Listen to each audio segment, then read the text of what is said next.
Getting an engine up and running is an everyday feat, but getting an engine to run on the product of genetically modified bacteria is a feat that could change the way we consume energy.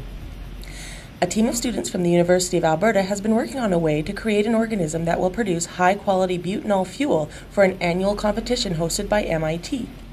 The International Genetically Engineered Machine Competition invites researchers from all over the world to address the question, can simple biological systems be built from standard, interchangeable parts and operated in living cells?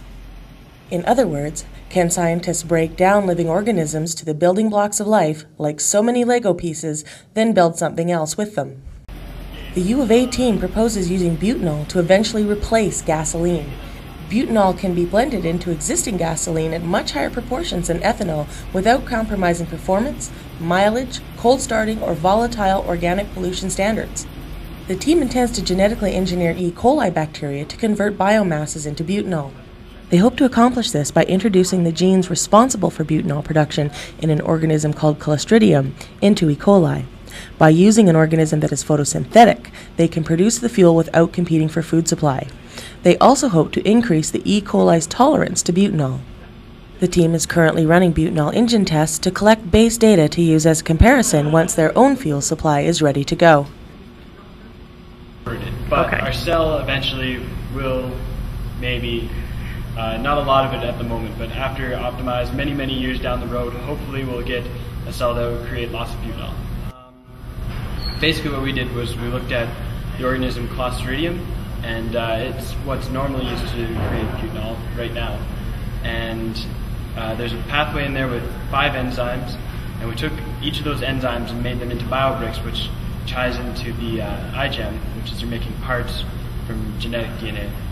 And so then you take those parts and then you can put them into really any cell, and hopefully they will work. And right now we're putting them into E. coli.